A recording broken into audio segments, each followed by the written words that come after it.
ये आप क्या कह रहे हैं? बेईमानी न मेरे खून में है न डॉक्टरी पेशे में। डॉक्टरी पेशे की तो बात हम अभी करेंगे नहीं। डॉक्टर गुप्ता, इस वक्त बात है तुम्हारे सच और झूठ की। माथे पे आया हुआ पसीना पोछो और हमें राजा टंडेल की झूठी नहीं सच्ची रिपोर्ट की असलियत बताओ। झूठी रिपोर्ट? हाँ, जो रिश्वत लेकर तुमने बनाई और एक मामूली सी प्रेगनेंसी को एक खौफनाक रेप का केस बनाकर संजय और उसके दोनों साथियों को हवालात में पहुंचा दिया। ये सब झूठ है। आपको किसी ने गलत बताया है। चिल्लाने से झूठ नहीं छुपता डॉक्टर गुप्ता। हमें पहचानो, हमें ब्रिगेडियर सूर्यदेव सिंह कहा जाता है। हम मुर्दों से सच उगलवा लेते हैं। तुम तो फिलहाल जिंदा हो, सच सच कह डालो। आप समझते क्यों नहीं ब्रिगेडियर साहब? मैंने कोई गलत रिपोर्ट नहीं बनाई और न ही कोई रिश्वत ली है। फिर ये क्या है डैडी? ये देखिए।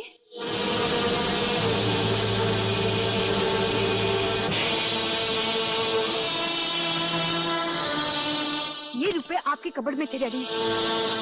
मैं समझी थी कि किसी को जीवन दान देने के लिए आप इसमें दवाइयां लाए हैं, पर ब्रिगेडियर साहब की बात सुनकर जब मैंने इसको खोलकर देखा तो पता लगा कि मेरे पिता मेरे लिए शादी का जोड़ा नहीं, कफन खरीदने के लिए रिश्वत का पैसा लाए हैं। संध्या। हाँ डैडी, जिस संजय चौहान को आपने सलाखों के पीछे पहुंचाया, मैं उसी से प्यार करती हूँ।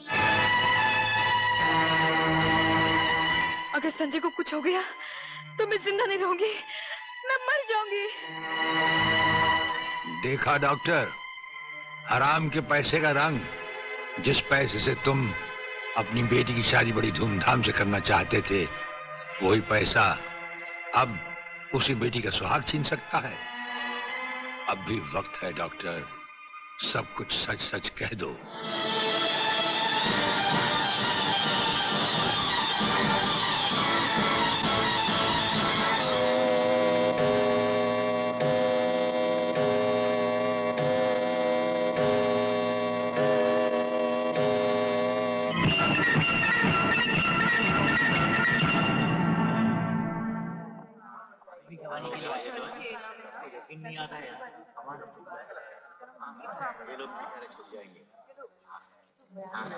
Order order. अब डॉक्टर गुप्ता बयान देंगे जिससे सारी अदालत के सामने जाहिर होगा कि असलियत क्या है। जज साहब, मिस राधा टंडेल के बलात्कार की झूठी रिपोर्ट मैंने ही तैयार की थी। सच्चाई यह है वो पेट से थी और उनका अबॉर्शन मैंने ही किया था। जज साहब, मैंने अपना जमीन बेच दिया था। मैं अदालत के सामने कबूल करता हूं कि मैं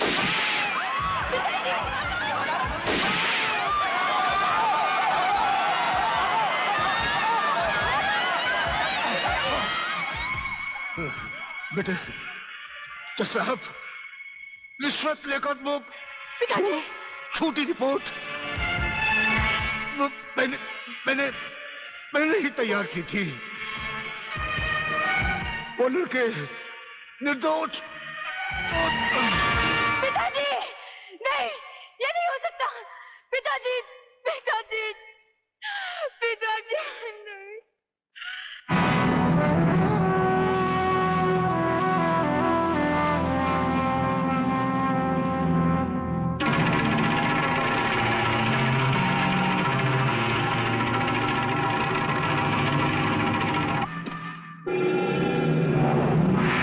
राजन मेरे चश्मदीद गवाह और उसके दोस्तों की आज कोर्ट से रिहाई हो चुकी।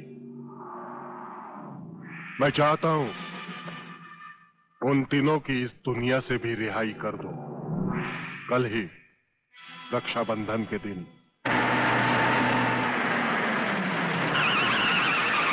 अरे शांति, यहां क्या कर रही है?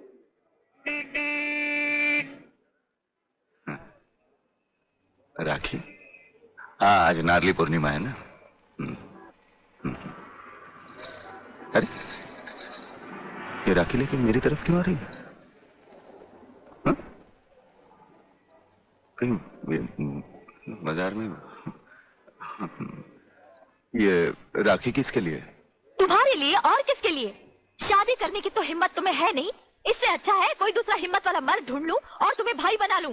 लाओ इधर हाथ। ये नहीं, नहीं, ये नहीं, नहीं, नहीं, मैं तुम्हें भाई बना के नहीं, रहूंगी। नहीं, और मुझे राखी बांधने दो। नहीं, ये नहीं, नहीं, नहीं बोला ना, नहीं, मेरे को राखी बांधते, क्या करते तू? नहीं, मैं पुलिस वाला हूँ, वैसे भी तेरी रक्षा करूंगा। नहीं, अब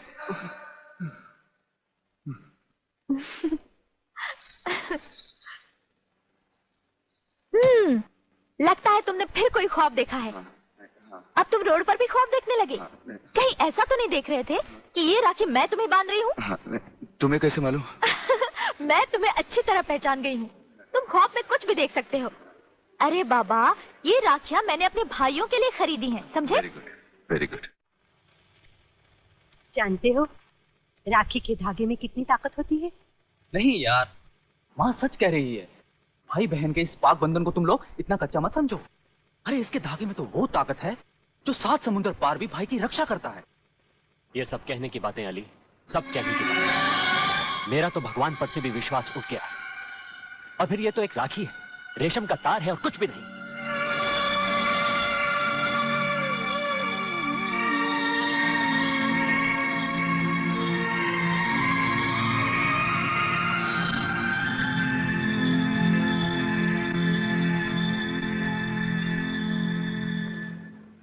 देखा, रुला दिया ना मेरी बहन को, और वो भी आज के दिन।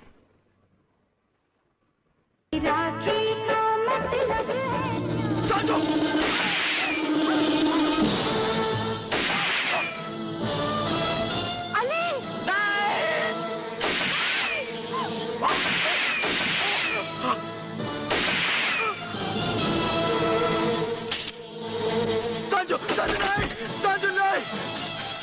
साजो!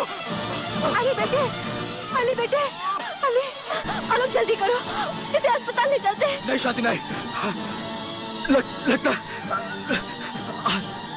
आज मेरे जाने का वक्त आ गया। नहीं यार, ऐसा नहीं हो सकता। हाँ यार, बहन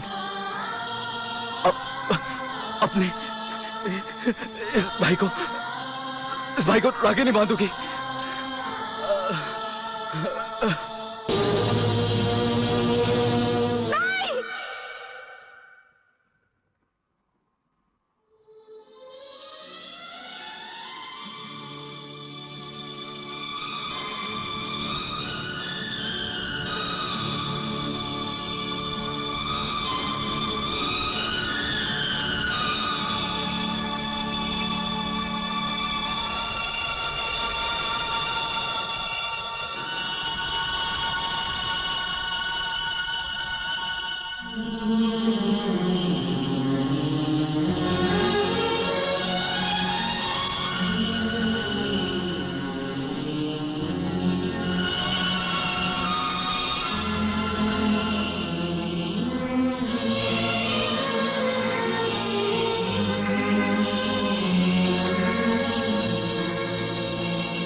किधर जा रहा है?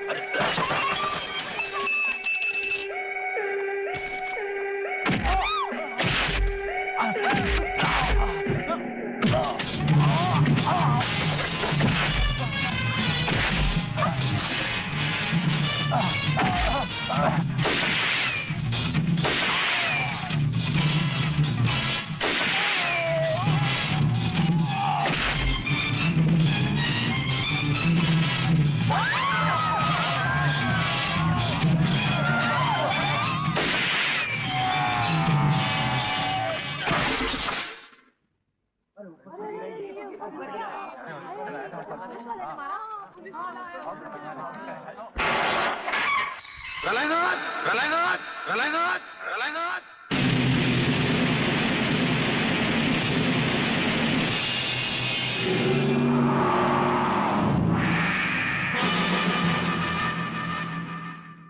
मेरे दरवाजे पे कुत्तों को भौंकने की इजाजत नहीं है। ये शेर की दहाड़ है। अगर नहीं सुनी तो आंखें फाड़ कर नीचे देख।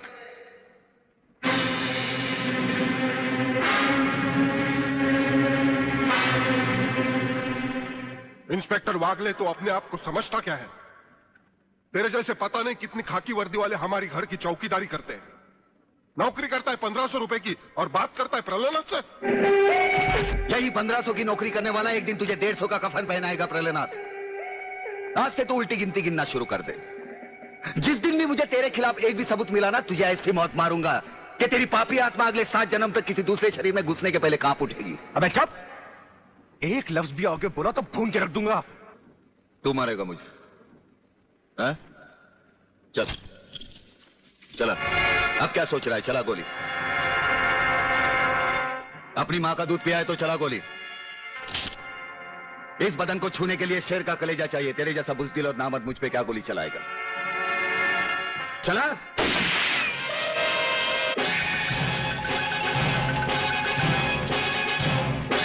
पुलिस अफसर पर गोली चलाने के जुर्म में मैं तुझे गिरफ्तार करता हूं। प्रलयनाथ जरा भी हिले तो इसकी खोपड़ी खोल दूंगा।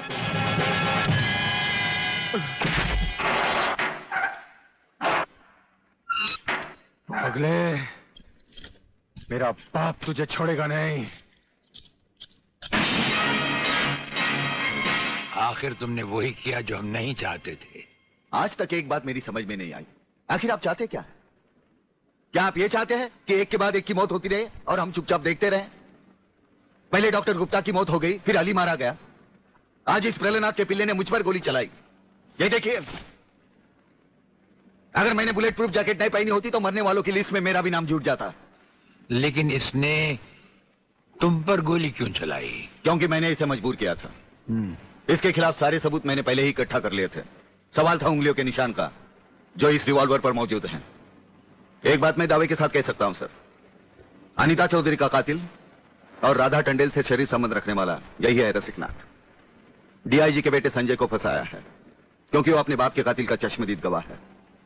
वागले, अब हम इसे उस अस्पताल में ले जाएंगे जहां इसके अंदर के छुपे हुए राज एक बीमारी की तरह बाहर आ जाएंगे।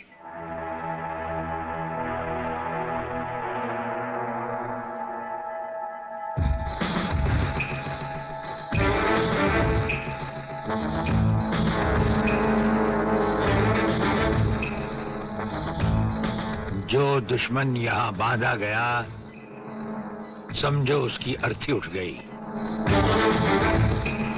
हमारा ये हथियार आग उगलता है। जो कुछ हमने पूछा, अगर उसका जवाब तुमने सच सच नहीं दिया तो ये हथियार तुम्हें जला डालेगा।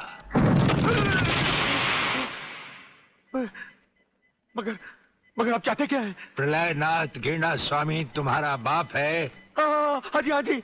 और अब वही इस देश को खत्म करने की तैयारियां कर रहा है। हाँ जी बिल्कुल।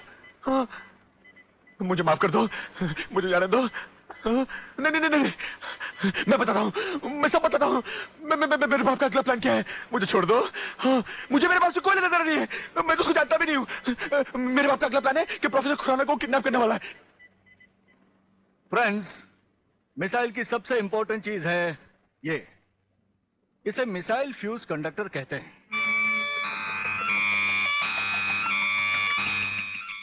जब तक ये मिसाइल में नहीं लगेगा, मिसाइल टेक ऑफ नहीं कर सकता। वो एक मुर्दे की तरह होगा। पहले हमारे देश में मिसाइल फ्यूज कंडक्टर बनाना इतना आसान नहीं था, जो कि अब हो गया। खबरदार, कोई हिलेगा नहीं।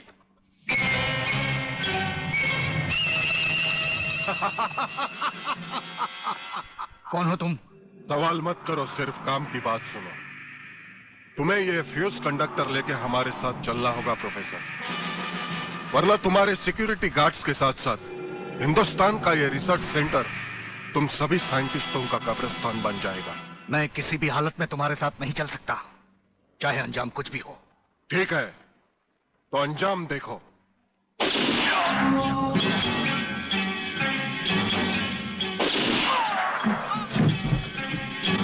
नहीं नहीं, ये इस देश के भविष्य है, इन्हें मत मारो प्लीज। मैं तुम्हारे साथ चलने के लिए तैयार हूं। तुम अकेले नहीं, फ्यूज कंडक्टर भी तुम्हारे साथ जाएंगे। डैडी रुको, डैडी डैडी रुको। डैडी ये बहुत खतरनाक लोग हैं, मुझे बचा लो डैडी, जल्दी जल्दी जल्दी।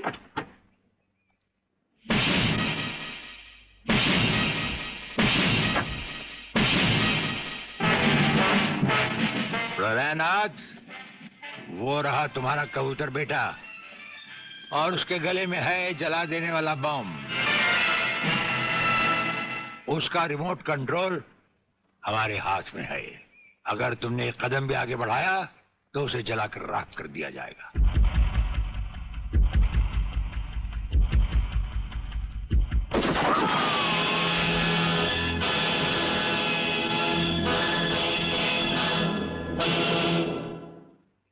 काफी हो गया, ये तमाशा बंद करो प्रलयनाथ।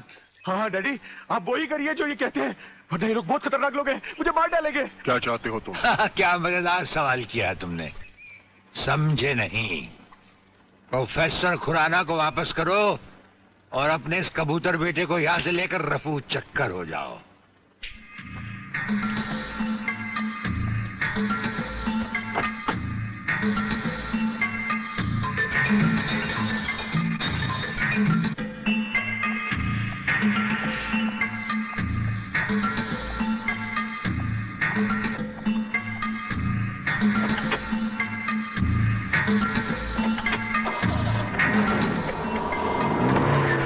ब्रिगेडियर, वो फ्यूज कंडक्टर आप नहीं जानते? हम सब कुछ जानते हैं professor.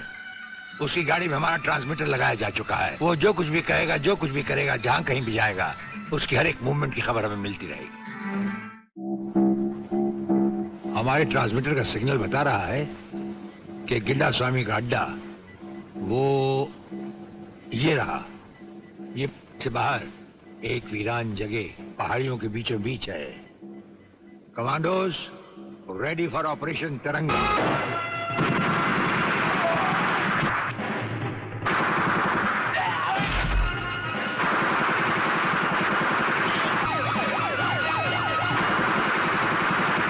Underground guards ready for attack.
अपने भड़वों से कह दो कि हथियार फेंक दे। जरा भी हरकत की तो चिथड़े उड़ा दूंगा। हथियार फेंक दो।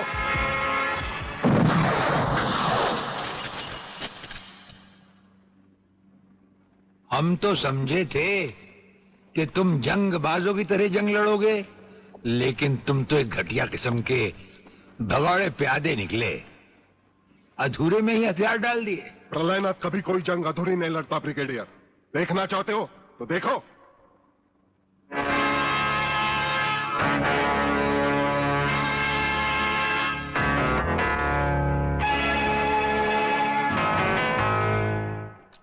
देखा वागले, अब हथियार नीचे डालने की बारी तुम्हारी है। डाल दो हथियार।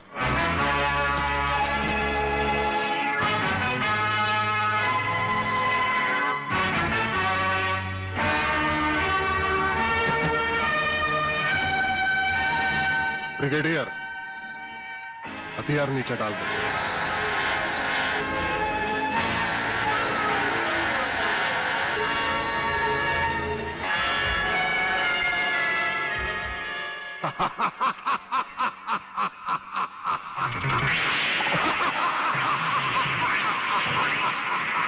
बागले साहब, यही है मेरे पिताजी का कातिल। इसी ने मेरे पिताजी का खून किया। यही है कातिल। बागले साहब, मत छोड़ना इसे। हाँ हाँ, मैं हूं तेरे पिता का कातिल, और आज तुम सबका कत्ल भी मेरे हाथों से ही होगा। वागले, तुम्हारी गर्मी को ठंडा करने का सामान भी मैं साथ लाया हूं। वो देखो।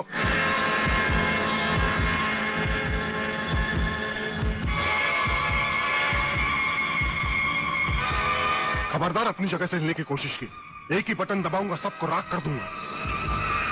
अगर देखना चाहते हो तो ये देखो।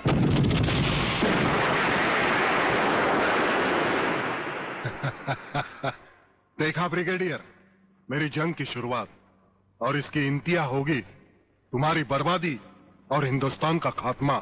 हिंदुस्तान का खात्मा? हिंदुस्तान का खात्मा तो सदियों से कोई नहीं कर सका।